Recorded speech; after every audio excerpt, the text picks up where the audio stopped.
You are. Hello. Can you see the class, Connie? I can see the class. Hello, everyone. Why don't you introduce yourself as I just introduced you, but also the organization, and then we'll go from there. It's in your hands now. Sounds great. So I am Connie Sobczak, and I am the co-founder of a nonprofit organization called The Body Positive. If you're looking for it online, it's thebodypositive.org. There are many other body positives, but we're The Body Positive, just to put that out there right now. So what I wanted to talk about today is why I started this organization close to 20 years ago, and what we do, and then really focus on what this class is about, which is about the media piece. And I hope to inspire you by showing you some projects that we've been working on. But I want to start out by first saying that the work that we do is about storytelling. So while I'm talking today, I'd love to have you think about your own story and your own body story especially, and what you've been taught and told, and perhaps start questioning some of those belief systems so that you can really start asking, what is my own story? What's right for my unique body and my own life?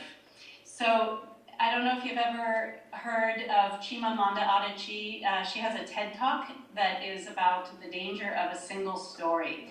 And I love it because she talks about what happens when we focus on one story and how we lose sight of so many different points of view. And what I see happening now in our culture is that there's a single story about what beauty is, and there's also a single story about what health is. And that the stories about these two huge topics have also become intertwined, and so what we consider to be healthy is pretty much the same ideal as what we consider to be beauty. And so it's really important to pull those definitions apart, and so that's part of what I want to do today.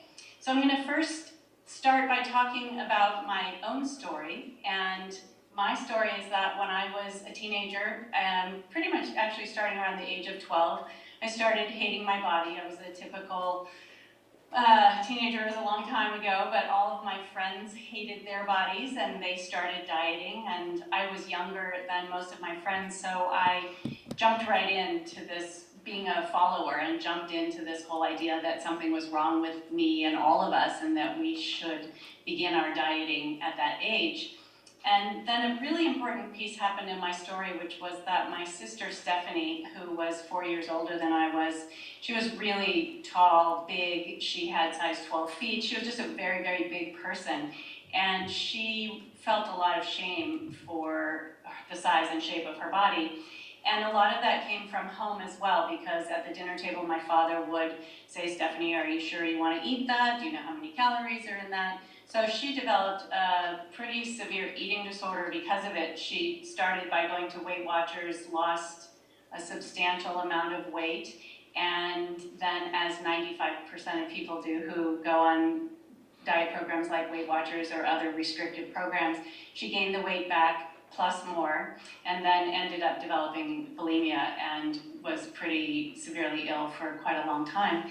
And I developed an eating disorder, bulimia, right around the same time. Some friends of mine introduced me to it, and I got really locked in at about the age of 15.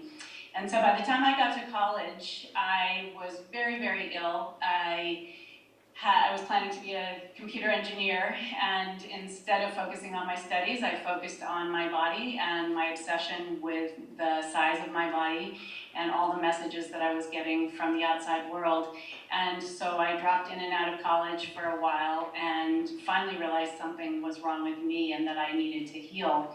And at that time, it was the early 80s, there was no help for eating disorders, and so I had to do it on my own. And so I think the fight that I had to go through to dig deep inside to find my life force and to figure out what I wanted to, how I wanted to live and how I wanted to relate to my body is the passion that led me to the work that I do now. And so So I was lucky. I healed at 21. I went back to school. I got a degree in psychology, and my life path though was dramatically changed because of what happened. But my sister Stephanie never got over her eating problem, and she also got breast implants when she was in her early 20s, and one of them hardened, and 2 doctors took their forehands and crushed the implant, and the silicone leaked through her body, and she developed an autoimmune disease. And so by the age of 36, no one knew what was wrong with her for many, many years, and so the autoimmune disease really took over, but she was malnourished for her whole life. And so at age 36, she died from complications from her eating problems and her body hatred. And at that time, I had my daughter that I had previously, she was a year old, and I got really scared. I thought, how can 2 women out of 3 in my family develop an eating disorder, and how can I raise a child in this strange, very bizarre culture, and without ever thinking something's wrong with her body? And so I got really passionate about changing the world, and I just felt like I'm going to protect this beautiful little being who is right now so happy to have a body and loving her belly and loving being alive and has no idea that she should think anything's wrong with her. And I thought about all these little people that we all are and were, and what happens to us, and how do those messages from the outside world seep in to suddenly tell us we're wrong and bad the way we are. And so that was the motivation really for starting The Body Positive. The desire to honor my sister's memory, and then also to change the world for my daughter, and in doing so change the world for all sorts of people, and really planting seeds, especially in young people, to see if we could stop this pattern of people passing on it. In my family, as I mentioned, it was my father who was the one who was really obsessed with his body, and my sister's shape and size, and so wanting to really change this and really see evolution happen by getting young people to say, I'm going to raise, if I choose to have children, I'm going to raise them differently, and I'm going to do my own work on my body so I don't pass this on. Because what I've seen in our nonprofit, and I'll just briefly tell you what we do, we mostly work with student leaders to create body positive campuses, and so you all can have this conversation all the time, and you can get together and talk about the influences and the pressures and the concerns, and to help each other say, I want to choose to love this body that I've been given. And so we have been, for 20 years, we have been training student leaders in high school and college, and even on some middle school campuses, to start these programs. And then I wrote a book recently called Embody, and so since I've been reaching out to people of all ages and all genders and doing workshops for the general public, and then we have videos that we share with teachers around the world. And so that's what we do. But what I've seen through the work, and the most exciting part of it is with our student leaders and those who are involved in the body positive programs, is that when someone is given permission really to look at the influences that create body shame, and then to choose to do the work and practice, and I emphasize practice here, it's not something we perfect, but to do the work to really change the way that we think about our bodies, and to honor the ancestors we come from, and to honor that this is my body and that I own it, and how do I want to live in it, and question that every day. That people's lives dramatically change, and so the student leaders that we started working with in the late 90s are now in their mid-30s, and some of them are having children, and what I've seen is that because they're working on their body issues and getting over them, there are no obstacles in their paths to achieving their dreams and really following their life goals. And so it's been really exciting work. I love what I do. I think what's important, especially in relation to the class that you're taking, is that one of the things that I wanted to do from the very start was to use creativity and to use imagery to promote healing around the body. And so one of the things that we do is that we all of our work is around, we have a photographer that works with us, and so taking photographs of real people and telling people's stories about their beauty through visuals and storytelling, and realizing that every human being needs imagery and needs beauty and needs stories in their lives. But looking at what's happened with media and with advertising, which has taken this fundamental need that we have for imagery and stories and turned it into something that is used kind of against us, really, is how I see it, in order to make us feel badly about ourselves, so we will buy products and services. And many people get incredibly wealthy in the process. And so the body positive works with people of all ages to really answer the question, what is my own story and how do I want to live? And the way that we present our information is through a model that we've created called the Be Body Positive model. And it has 5 core competencies, and I'm assuming you're seeing the slides right now. So we have 5 what we call core competencies, which are skills that we practice. And the whole idea is to think about practice. As I said before, there's no perfecting this work. We are human beings. We want to honor that we're human. We want to honor that being human means that we make quote-unquote mistakes, that we fall down, but the goal is to pick ourselves up when we do. The goal is to see what we think of as mistakes as actually learning experiences that help us grow and become happier and more productive human beings. And so the first competency is reclaim health. And the reason that this one is very important is because it's really necessary to honor that people come in different shapes and sizes naturally. So genetically, it is impossible for every single human being to be thin, as I'm pretty sure most of you know. Yet the messages that we still get from the outside world tell us that being thin is possible, and that's why diet programs and fitness programs and so many things that people go to and services that people go to lose weight are so successful in making money, but not so successful in helping people keep weight off, because genetically we have set point natural weight, and it's a range that we land in, and it's really based on genetics. And so yes, we care for ourselves and we take good care of ourselves, but ultimately our bodies are always wanting to go back to this set point weight range in order to thrive. And so we teach a model called Health at Every Size, and I think it's something to really look into if you're interested. Today I'm going to focus more on beauty, but if you're interested in really examining and questioning the messages that you get about weight and health, there's a book by a woman named Linda Bacon called Health at Every Size. And this model really honors this idea of genetic inheritance, and that people are not supposed to all be the same size, and then really examining what is real health. And so in our world, real health is not just the number on the scale. In fact, I highly recommend, if at all possible, getting away from scales and using a scale to determine your health, but focusing more on how am I caring for myself? How do I feel in my life? What are my relationships like?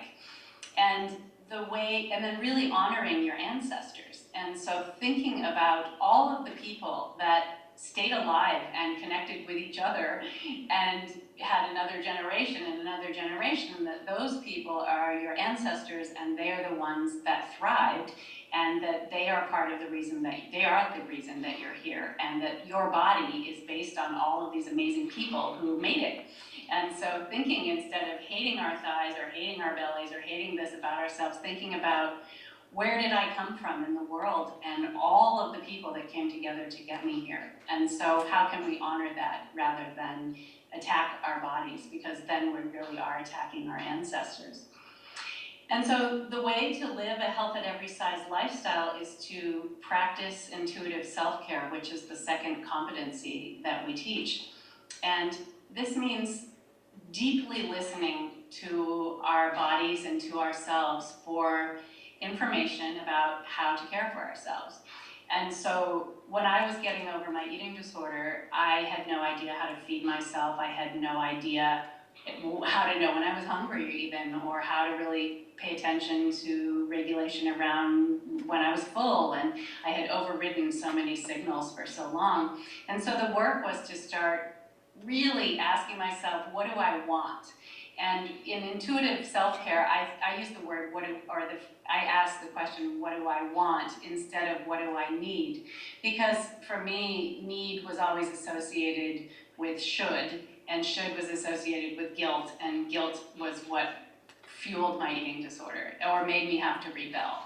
And so when I ask myself, what do I want, and really take the time to listen, then my body actually is going to give me a whole lot of information. And intuitive living means also that we're working through trial and error. So I can say, what do I want? Well, I don't know. So I'm going to start looking at different foods. I'm going to start looking at colors and textures and think about temperatures, and take this time to use all of my senses to figure out what it is that I want in this moment. And then I'm going to try and give myself as close to what I want as I can. And then afterwards, ask myself, how do I feel? And so in trial and error, how do I feel? I might feel horrible. I might have given myself something that makes me not feel great. So, okay, there's a learning experience. Or it might have really worked, and I can think, okay, I want to repeat this. And so if we do this with food and exercise and rest and relationships and careers and all of these different choices that we have to make in life that are big or simple, like feeding ourselves, then we really get closer to being in alignment with our true selves. And so it's simple and it's complex. And so I want to honor that if any of you are struggling with food issues or eating problems, that you may still need to be on a food plan, or you may need to get some help with this. But the goal in life is to be able to know what's right for each one of us. So my food needs, my exercise needs, my rest needs are going to be different from somebody else's. And when we listen to quote unquote experts, that's great to get information, but then trying it out in our own lives to say, how does this work for me? So I think it's an area that's really important to look into also. I highly recommend doing more research on intuitive eating if you're interested, or intuitive living, or feel free to contact me for more information about that. But ultimately, what I love about it is that I am the expert of my own life. I make decisions for myself. I am responsible for myself, and that doesn't have to be scary, because I honor that when I do make quote unquote mistakes, I'm just learning, and that I can learn something, and that's how I grow. But the only way to really live by trial and error is to cultivate self-love, and that's our third competency. And this, I believe, is the crux of all of the work that we do.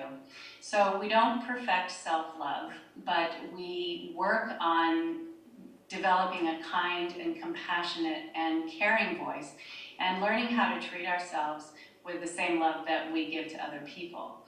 So we all have critical voices. I don't know how many of you have ever been mean to yourself in your head or out loud. We yell at ourselves. We try and perfect ourselves by yelling at ourselves, and those little voices come up and they start screaming at us. You're stupid. You shouldn't have done that. You're fat. You're ugly. You're this. Why aren't you smart enough? You didn't do that. I mean, all of these voices that start coming up and telling us that something's wrong with us, trying to make us be better. And so the work that we do with the critical voice is, first of all, to recognize that these voices are really just fear speaking. And so I think of them as these little, probably like 4-year-old children that are having tantrums. So they have needs. And so most work, a lot of people's work is about like getting rid of the critical voice and trying to make it quiet and trying to make it stop or go away. But what we do at The Body Positive is we turn towards the critical voice, and we use it as really a moment or a mindfulness moment to say, what's going on in my life and why am I struggling? And what is the fear that's happening here? And so generally, I'll give you an example of one of mine. When I was in high school, I had a voice that just screamed at me and shouted at me, telling me I was stupid and I should shut up. Connie, just shut up. You're so dumb. You're so stupid. Shut up. All the time. And it was really intense and it was painful. And so looking back, what I see is that this voice and this little critical part of me was desperately trying to keep me safe, because I was a very, very open person. I shared way too much of my personal life and things that I did with other people who weren't safe. And so this little voice was just trying to get me to be quiet so I wouldn't be so vulnerable, because I got skewered and stabbed and wounded all the time by my quote-unquote friends because I shared way too much information. And so instead of being angry with this voice, I could look back and say, wow, thank you so much for trying to protect me from the mean people in my high school. Okay, so now you can be quiet, because I'm working on my self-love and I see who I am and I'm protected. I'm not going to let people hurt me in the same way because I'm not in high school anymore. So if we see these voices as these really outmoded defense mechanisms, is how I look at it, then we can not freak out when they come up. We can just say, oh, hello, there you are, fear. Okay, what am I going to do with you today? And I like to think, as I said before, of it as this little child, and so I can say, oh, hello, fear. If I run from it, or if I try and get rid of it, it gets bigger, it gets stronger. And so the goal is to just turn towards it and say, hello, what do you need? And it will say, I need you to be perfect, or I need you to be quiet, or I need you to be smarter, or thinner, or prettier. But when we can say, well, okay, what do you really, if you got that, then how would you feel? Well, I would feel confident, I would feel safe, I would feel beautiful. So what we do is we get to that place of, if we find out how our critical voices would feel when we give them what they need, that's where the work is. So instead of feeling beautiful by getting thinner, because that's kind of a crazy way to try and do it, we work on how to feel more beautiful in our lives without having to change ourselves. Or we work on feeling confident in our lives without having to beat ourselves up and tell us we're stupid. So it's kind of takes some time to think about it in this way, because it's a little bit different. But if you can just turn towards that and say, how's it going? What do you need? Oh, you need that. Okay, well, how would you feel if you got it? Okay, I'm going to work on that, so maybe you can be quiet. And this competency really brings in a lot of humor, too. And what I see is that when I can really honor that I'm human, I fumble along in my life, I do the best that I can, but that I can actually recognize that I have purpose and value. And by beating myself up, I am not in alignment with my purpose and value, and it really gets in the way of so many things that we can do with our lives. And for me, one of those things, looking back at my life and what happened in my college career and seeing that I lost so much. I mean, I'm happy doing what I do now because I get to help other people's lives, but that what I see in young people especially is that there's so much time wasted by beating ourselves up and telling ourselves that we have to be different. So I really encourage you to start looking and paying attention to your critical voices and paying attention to what gets in the way of being kind to yourself. And when that does happen, to start being gentle or turn to somebody else and say, I'm having that day, I want to just get some help in being kinder to myself, and start practicing that work. And we have a lot of activities in our book, Embody, that I think are great because, and other stories from other people are doing this work around self-love, remembering that we don't perfect it. We just work with it and we do our best each day to be kinder to ourselves. And it really does make huge change in so many different parts of our lives. So from that place, we get to the point of beauty. And this competency, declare your own authentic beauty, is, along with cultivating self-love, is one of my absolute favorites, because at the Body Positive, we really believe that every single human being deserves and has the right to declare out loud their own beauty. And it's not coming from a place of conceit. When we say I have beauty, it does not mean that we are conceited, stuck up, or anything, because if we can change the definition of beauty from what we're fed by media and fed by others and fed by this weird cultural sort of agreement, I think, that beauty is only one thing and it's only for a certain number of people. When we can say, my definition of beauty is ever-changing, it's dynamic, and it starts with me, because I have value, I have purpose, I come from this long line of incredible ancestors that got me here. That is my beauty. So I'm reading more and more in interesting writing about how there's a lot of young women, feminists, who are not wanting to talk about beauty. And I'm fascinated by that, because what I think, if we can just shift what we think of as beauty and shift beauty into this conversation of having it be so much bigger than an image that someone puts on a magazine or puts in a movie and says, this is beautiful, and everybody agrees to that. So if we can broaden it into this whole experience of being alive, and to me, beauty is our life force. Beauty is the expression of our souls through these physical bodies that we have. I mean, we have these bodies, that's why we're alive. That's what keeps us on the planet. So we have to have a relationship with them. So why not see ourselves as beautiful? Why not see beauty in being alive? Why not see beauty and our reflection of beauty and the things that we're doing in our lives, or having an amazing conversation with someone we love, and that high that you get from like, I just had this incredible interaction with a human being. That's the reflection of my own beauty. It's the sunset that I see, it's the flowers that are bursting out, at least in California here in the springtime. And so this idea of the color of the planet and the dynamic quality of nature or people or all of the things that we're doing. You get excited about a class and you learn something and you're lit because you learn something. That's beauty too. And our bodies can have beauty when we stop picking them apart and chopping them into bits, and when we see ourselves as whole human beings.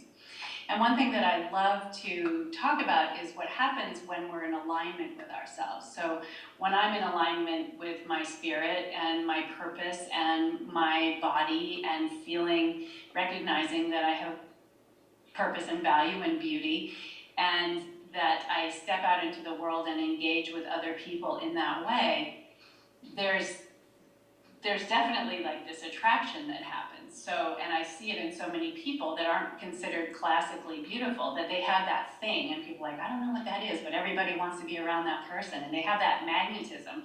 And to me, that's that piece of being in alignment. And so that's really, we can add that into our definition of beauty as well, and then play with that. Like if you're having a bad day and you don't want to be seen, you can kind of shut down and pull in the veils and just sort of be on your own. And then another day you might really want to engage with people. So playing with this energy around beauty and attraction and all these different things, but making it your own, and each one of us making it our own. And then making the commitment with our friends and people in our lives that if I say, oh, I feel so beautiful today, I love the way and compliment ourselves, instead of like only getting to compliment other people and be like, you look great, have you lost weight? By the way, that's the most deadly comment on the planet, and I highly recommend not using it, because I've seen people get eating disorders just from that comment. And so commenting when you see someone, oh, I'm so happy to see you. You look radiant today. Oh, I can tell that you're having a painful day. But really honoring the human being rather than just looking at their appearance and saying, oh, you look cute, you lost weight, or any question like that. That then we really connect with people. So this idea of being able to say, I have beauty, allows me to have way deeper connections with other people. Because what happens is we step out of the comparison game. There's no like, well, she has that or he has that, therefore I can't have it. And then that just separates us all as human beings. And so it's fun to play with.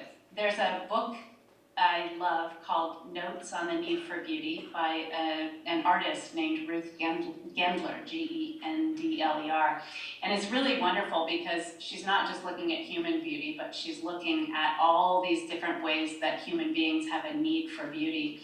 And so if you're going to be doing your projects for this class on beauty, it's a fun one to check out. So let's see, anything else about that? I'm going to come back to that because we're going to do an activity around the idea of declare your own authentic beauty in just a little bit. So the fifth competency, and the one that pulls all this together, is build community. If we don't have community around this way of being different in how we talk about ourselves, think about ourselves, live in our bodies, take care of our bodies, it's very, very difficult to keep it up.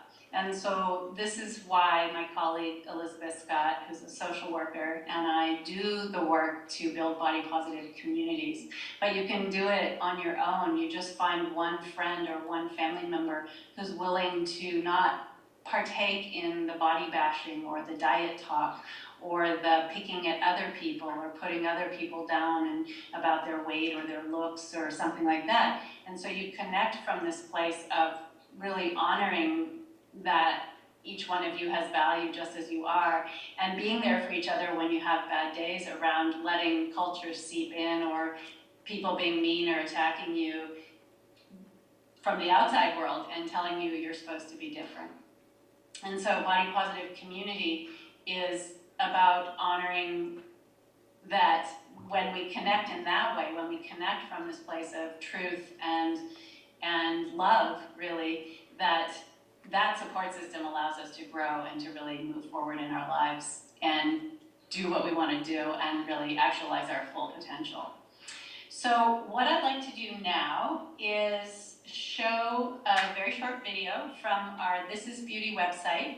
And I want to talk about the This Is Beauty project just for a second. So Elizabeth, my colleague, was inspired to create this project after seeing the It Gets Better website for LGBTQ kids who were really suffering, and they created that website to make sure that kids could see that it gets better and that to hang in there when they're young. And so Elizabeth works with people with eating disorders and sees a lot of suffering every day.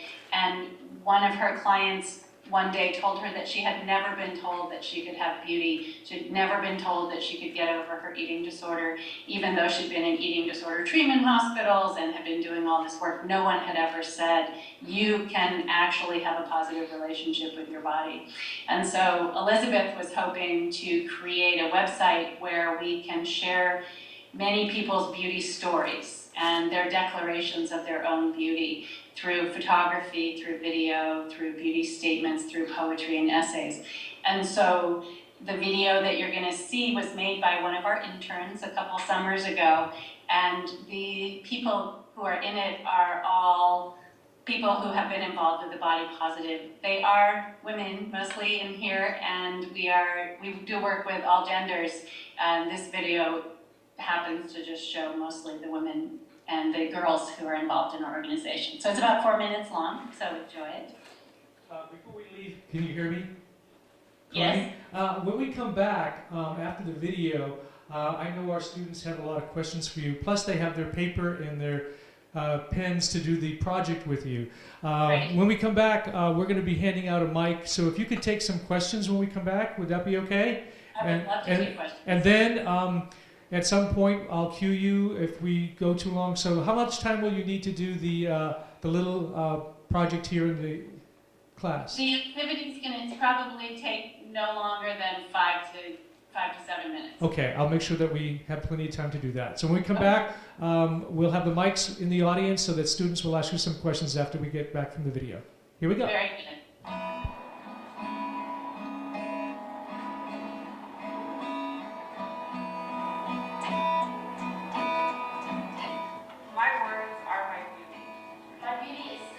My beauty is my height. My beauty is my strength. I carry it in my body, physically, my eyes, and my smile. The same smile that I got from my father, and the same smile that gets us both through hard times. And my own unique little freckles. I I just feel like it's so uniquely me, every little one. My beauty is curly. As a child, I always hated my curly hair, and I wanted straight hair like my mother and my sister.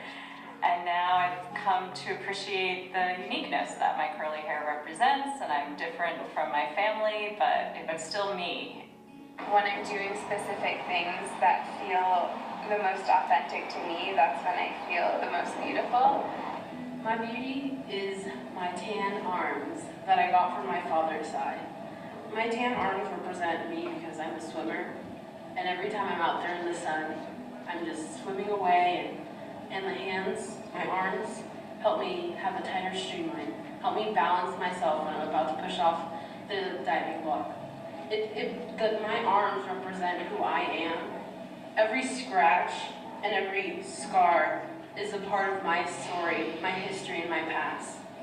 So my arms are my beauty, and they will always be there to help me. Pretty or beautiful can be anything. My beauty is me being supportive, playful, nice, standing up for me and my friends. My beauty is my laughter. When I'm laughing, I feel like I'm sharing the most joyous and happy parts of me with the world, and it's the way that I bond with people and strengthen my relationships. And through laughter, that is when I feel the most confident and my happiest self. Beauty isn't something that you can receive on me, rather something that works through me. So for me, beauty evolves as it keeps changing every day. So I wake up with a new sense of what's beautiful for me that day. Because, each day is new. It's like a new culmination of all these moments. And who I am in that moment is different. Being able to play with this idea of gender that isn't something that is readily played with in our society has really kind of led me to many paths of beauty through people I've met, through my own exploration of it. To me, at this current moment, manifesting it in a very feminine way. This is a beauty and me frame, as in reasons that why I should show my beauty and how I should show my beauty. Like, be yourself, be confident, don't do what other people want you to do, say what you want to say, wear what you want to wear. It's just being you. A lot of what we choose as our form of expression can signify a beautiful moment within us. I don't know what it was, but it clicked. You know what? I am beautiful. I may not fit everybody's standard of beauty, but I fit my own. Child, you will journey, you will fly. Trust me, honey, you're gonna soar.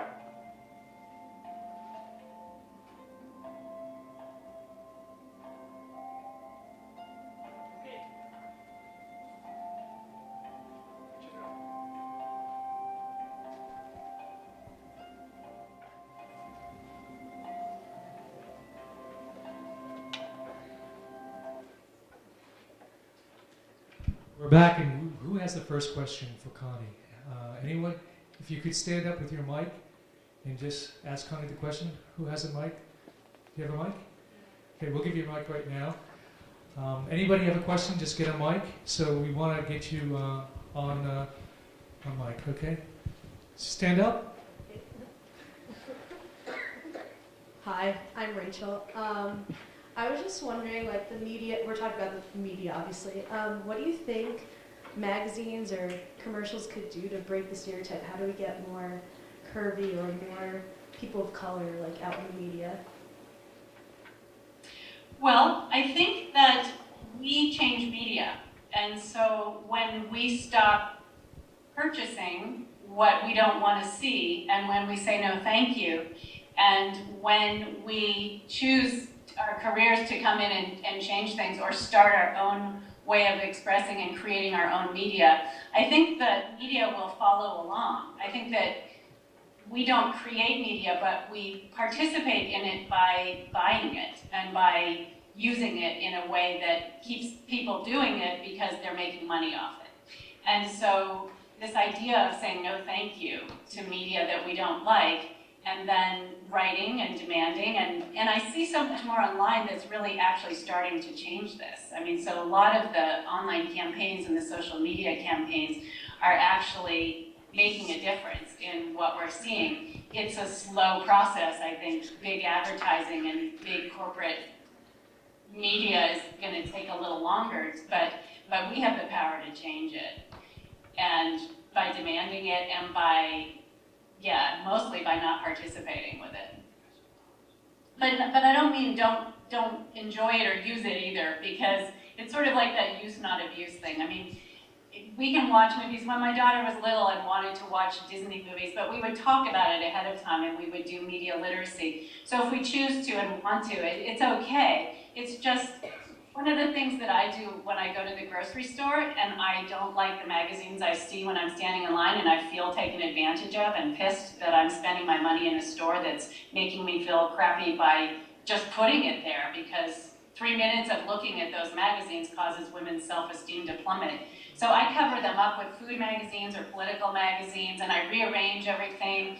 And the manager at one of my grocery stores, he's like, "Oh yeah, I love when you do that." So that's a real activist piece that you can do, and then you can get your stores to change what they put out there. And I have noticed that this one particular store, they had nothing offensive the last time I went in there. It was kind of cool.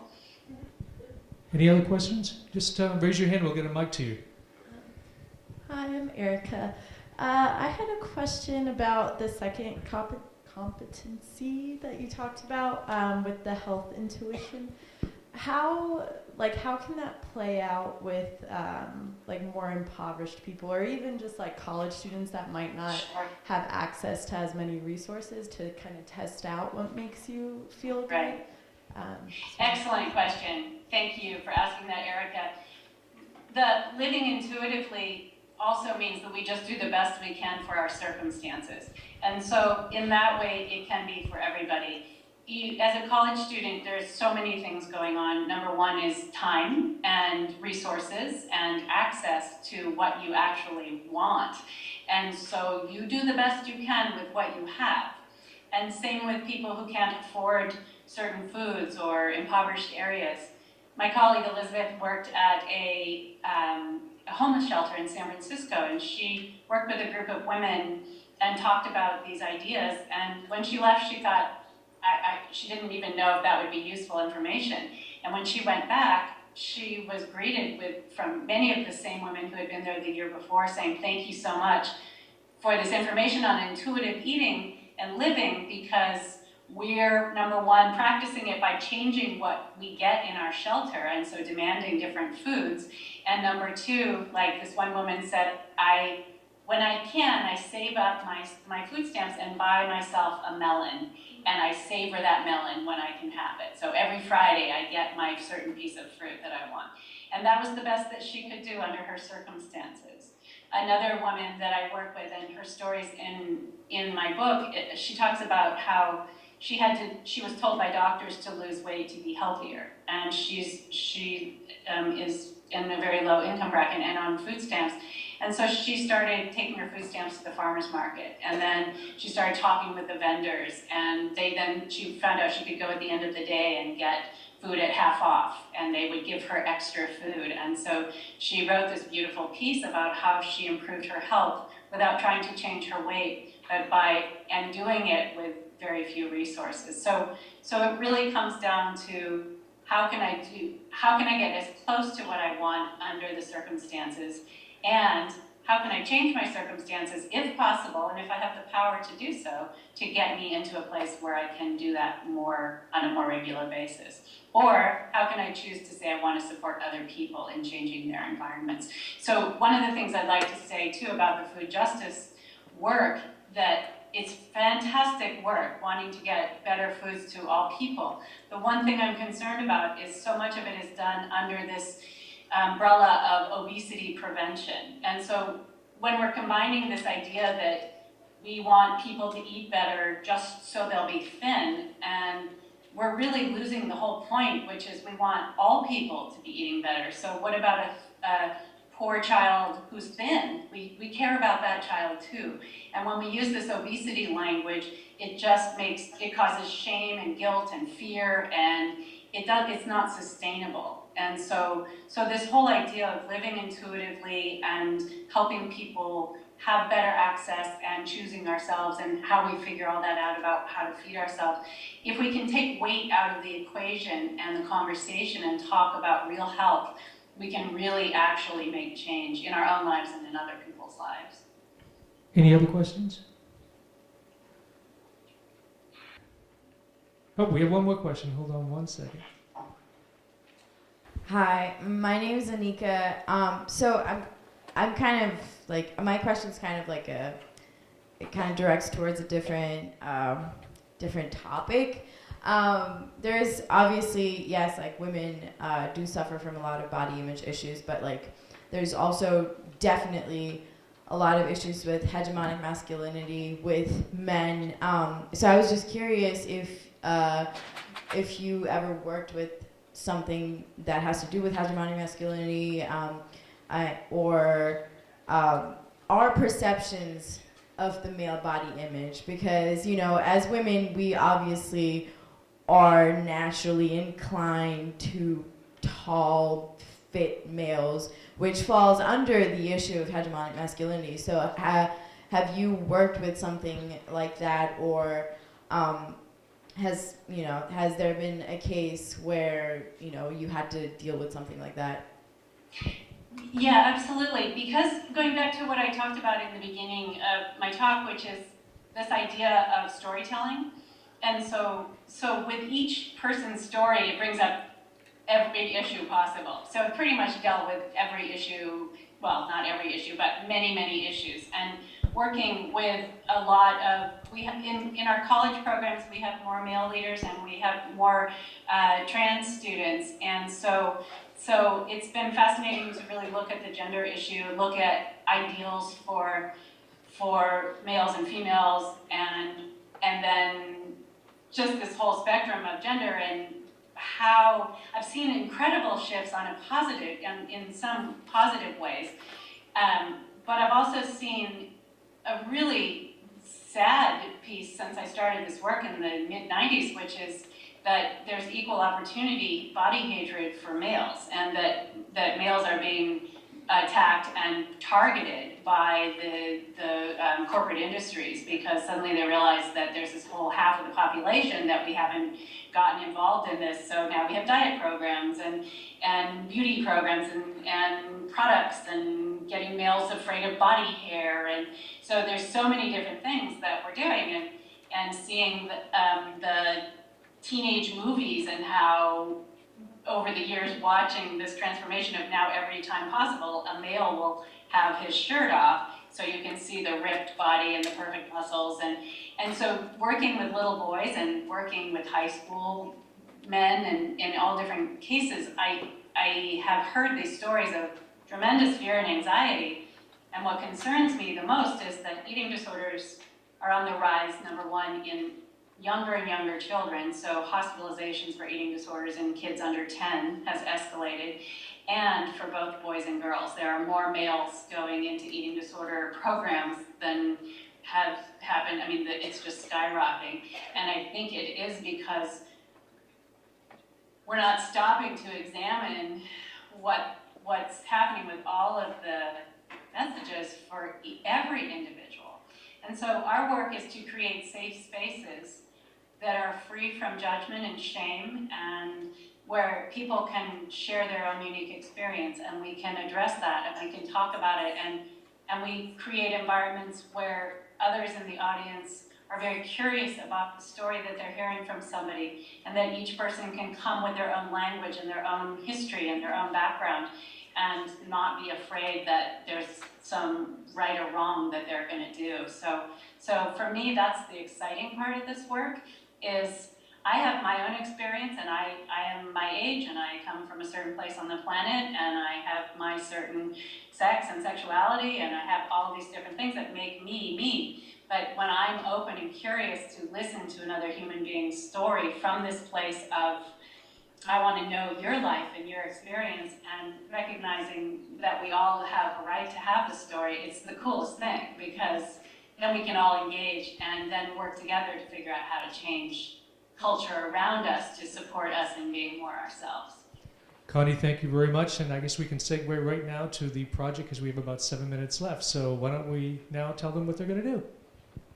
Sure. So what I wanted to do, just to bring it home a little bit around beauty and this idea that beauty is really so many different things than we usually think it is, I want to do a project called My Beauty Is. And so do you have a piece of paper? Does everyone have paper and a pen? Yes, they do.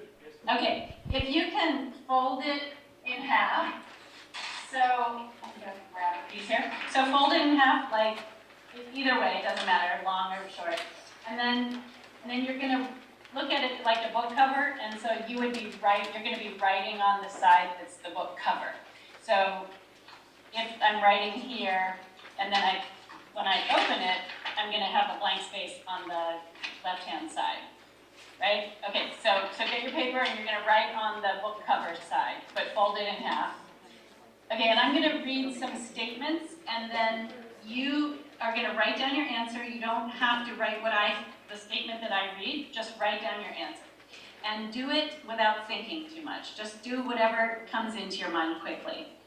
So here's the first one. I feel beautiful when I... So don't think too much. Just write down your answer to I feel beautiful when I, and it can be anything.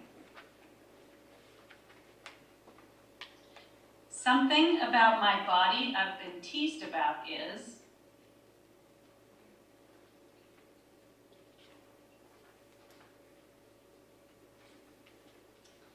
Something I inherited from one of my most beloved ancestors is. If you don't know your ancestors, if you're adopted, or you decide you don't like your ancestors and you want to make them up, just put down whatever you want. But what is something you inherited from imagining one of those ancestors that you have? I feel self-conscious about my...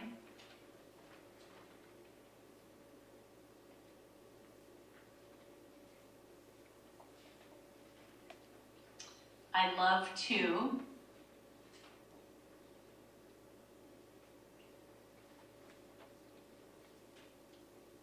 The strangest, quirkiest thing about me is...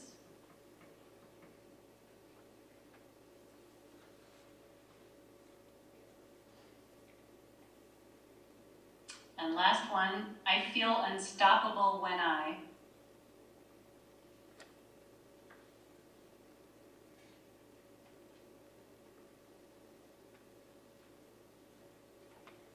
Okay, so now open your paper. And in front, so you'll now have blank space between each one of those statements that you wrote down. And so now you're going to write my beauty is in front of each one.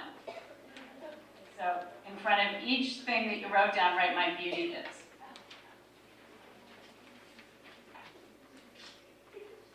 And while you're writing it, think about what it's like to write my beauty is in front of something that you've been teased about. Or my beauty is something that you've felt self-conscious about.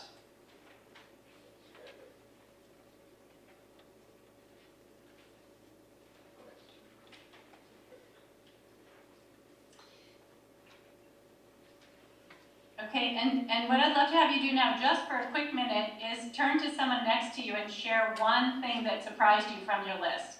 So you're going to say, my beauty is, and share with somebody else. And remember that saying my beauty is isn't about being conceited. It's about stepping into your life force, and it's about stepping into the power that is your whole being. So my beauty is, and so turn to somebody next to you, and then we'll come back, and I have one question for you.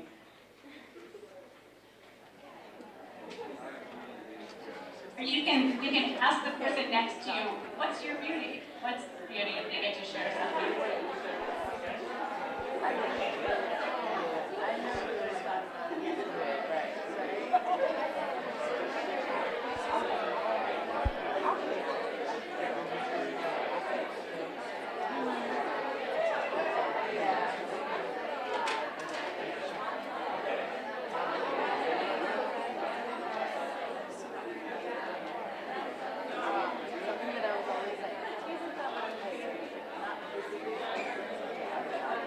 much, Connie.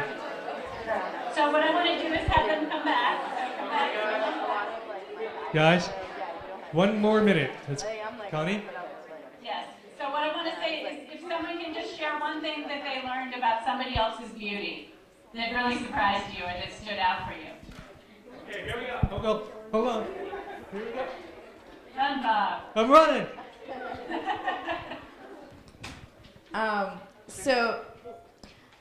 My name's Anika, and something that I was always kind of teased about, not in a serious way at all, because I've always been a tiny person. Most of my guy friends would be like, yeah, you don't have tits. So I'm just like, I mean, I know I do, so you don't, like, I don't care if you don't know that I do, so, like, whatever. But I said that something that I was always teased about was my small boobs, and then when I put my beauty is, I was like, you know what? It's nice to have small tits. I like it. Thank you so much. Anyone? Anybody? One other? Anybody else? Anybody else? Somebody else? One more. Here we go. This is the last one. Here we go. Then we've got to say goodbye. And really, thank you so much, Connie. You're welcome. Here goes. Hi. So what surprised me was that I put the same thing for what I've been teased about and what I got from a family member. Both of those are my eyes. They're really big. When I was younger, people used to say that I had like bug eyes and things like that. But my mom has them, my grandma has them, and we all do. It's just a Middle Eastern thing, I guess. So I guess I should appreciate it a little bit more because that's what we all have. So. Great. Yeah. So I want to leave you with two things. One is thank you both for sharing. Thinking about this idea that our beauty is so many different things, and when you leave today, being curious about other people's beauty as well as you go out into the world, and saying, what's your beauty? So when we search for our flaws, we see flaws in others. When we search for our own beauty, we see more beauty in others. And to support you in the project you're doing at the end of this class, I highly recommend spending some time on our This Is Beauty website, checking out some of the other videos. There's a beautiful one by a woman named Jessica Diaz that's really powerful. And then look at the beauty statements and the photographs and read some of the poems and essays. And know that we'd love to have you contribute. It's a brand new, it's just beginning, this project, so we'd love to have people contribute. And I'm also available for questions and comments or ideas. Connie, C-O-N-N-I-E, @thebodypositive.org. Let's give Connie a round of applause. Thank you, Connie. We'll be talking. Bye-bye. Great class. Thank you so much. Bye-bye. My pleasure. I'll talk to you soon.